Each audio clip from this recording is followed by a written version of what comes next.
Welcome to Staffworks Explained. If you're here for the first time, please consider subscribing to this channel. In this video, we'll be talking about Kenya being at the center of East Africa's crude oil refinery race, where appetite, competition, as well as strategic risk in the push for regional mega refinery is gaining pace. Kenya's renewed courtship for energy giants from Azerbaijan and Kazakhstan is no longer just another diplomatic exercise. It is unfolding at a moment when Kenya, or when East Africa, is confronting a deeper question about its economic future. Should a region that produces crude oil continue importing nearly all of its refined fuel from thousands of kilometers away? That question now sits at the center of one of the most consequential industrial discussions on the continent: the push to build a major regional refinery in East Africa. The debate stretches from Nairobi to Dar es Salaam, from Kampala to Baku, and increasingly involves some of the world's most influential state-owned energy corporations.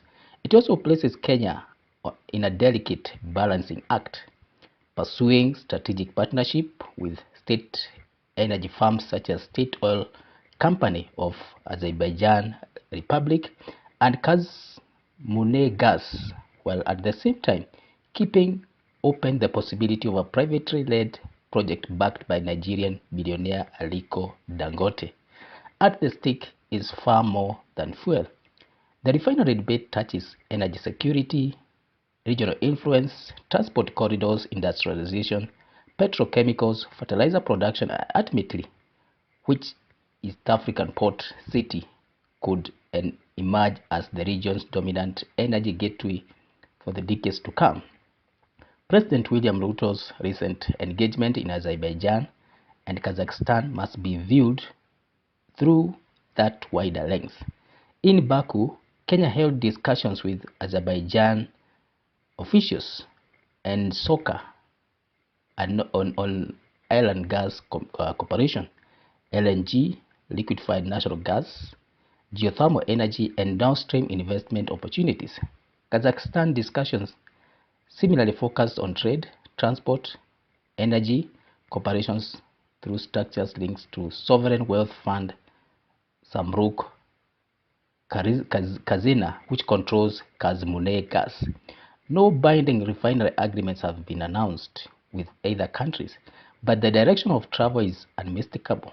Kenya is looking for technical expertise, strategic capital, and long-term energy partnership as it positions itself at the center of East Africa's evolving petroleum infrastructure. The urgency behind these discussions has grown sharper because of the global oil market itself. The conflict-driven disruption affecting global fuel shipping routes, particularly around Middle East, have exposed East Africa's vulnerability. The region imports almost all refined petroleum products, largely from Gulf and Asian refiners. Any geopolitical shocks immediately feeds into pump prices, inflation, transport costs across Kenya, Uganda, Rwanda, South Sudan, and Eastern DRC.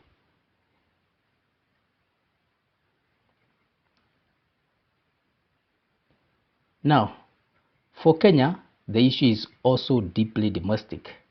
The country has crude oil reserves in Turkana, though commercial developments have reportedly slowed down because of financing constraints, export infrastructure challenges, and uncertainty around long-term viability.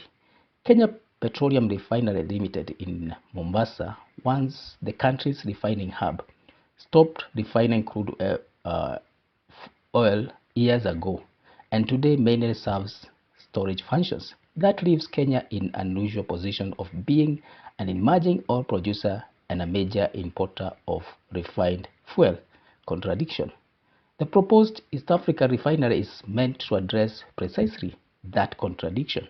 Initially, the strongest momentum appeared to favor Tanzania's port city of Tanga.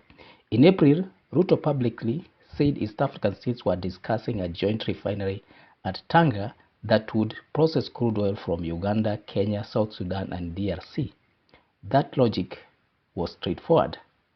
East African Crude Oil Pipeline, EACOP, connecting Uganda oil fields to the Tanzania coast is already designed to terminate near Tanga. Uganda future crude exports therefore naturally point toward Tanzania. From a pipeline economics perspective, placing a refinery near the export terminal reduces additional transport cost. That's why Tanga initially appeared to have the advantage. But the equation changed dramatically when Dangote himself publicly shifted preferences toward Mombasa. In interviews reported at Reuters and Financial Times, Dangote said he was leaning toward Mombasa because of its deeper port, large fuel market, and stronger commercial fundamentals. That statement immediately altered the regional interest.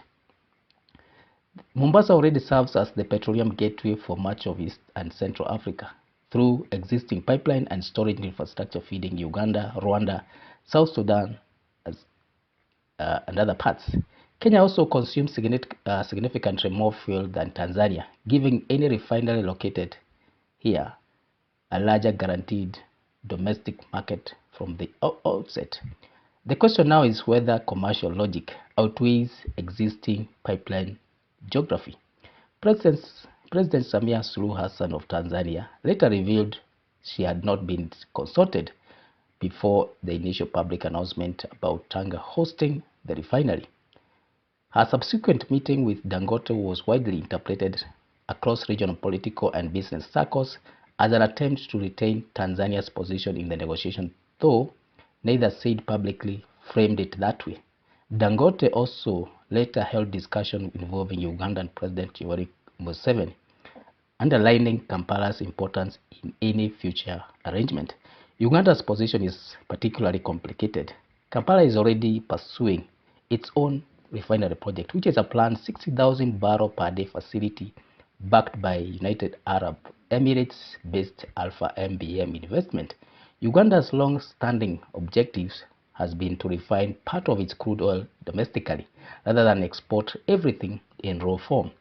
A massive 650,000 barrels per day regional refinery modeled on Dangote's Lagos complex could therefore alter the economics of Uganda's small national refinery.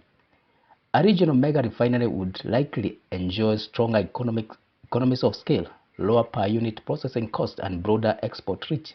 That does not necessarily eliminate Uganda's refinery ambitions, but it alters the competitive landscape. The model Dangote appears to favor is not traditional state refinery heavily dependent on government management. His Lagos refinery was built as a vertically integrated private industrial complex, combining refining, petrochemicals, fertilizer production, marine infrastructure, as well as a large-scale storage.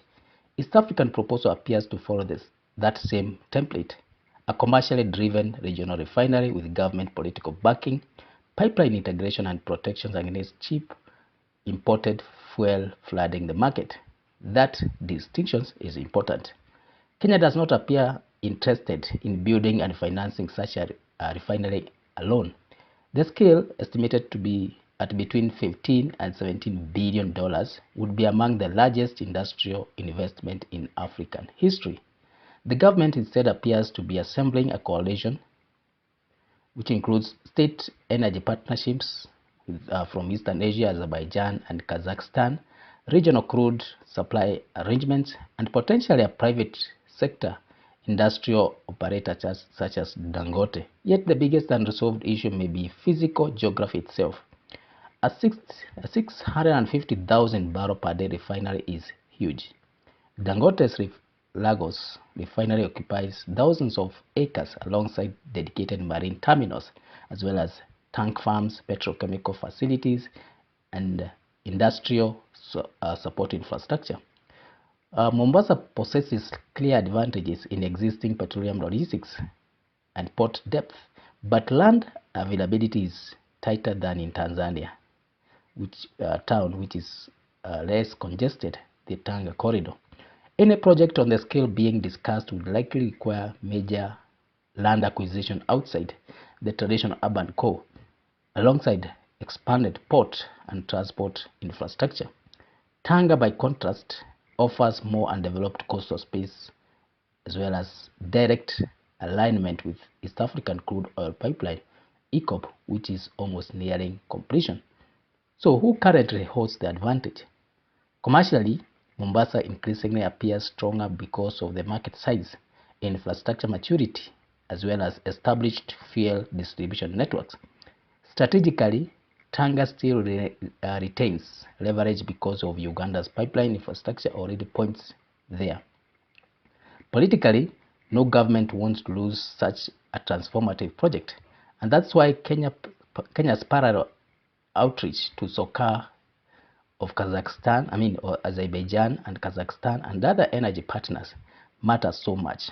Nairobi appears determined to ensure that whether through a regional arrangement or a Kenya-led structure, it remains central to East Africa's future energy architecture. The broader reality is this: East Africa is entering a decisive phase in its petroleum history. Uganda's oil production is nearing reality. EACOP is advancing and is almost complete to the completion levels of 90%. Kenya still holds undeveloped crude reserves in Turkana. Regional fuel demand continues rising rapidly. At the same time, global supply disruptions are exposing the dangers of depending entirely on imported refined fuel. The refinery debate is therefore not simply about where crude will be processed. It's about who controls the regional industrial future. For decades, East African exported raw materials and imported finished products at a premium price. The emerging refinery push signals an attempt, however difficult or politically contested, to reverse that pattern of importing finished products at a premium price.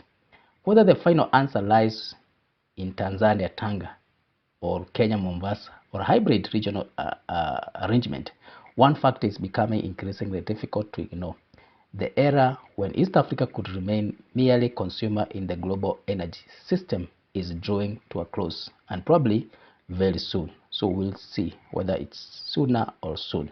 So thank you for reaching this far. If it's your first time here, please consider subscribing to this channel. You can leave a comment, share, and also give us your thoughts about these mega projects that's likely to happen, whether in the near future or in the long term. So let's meet in the next one.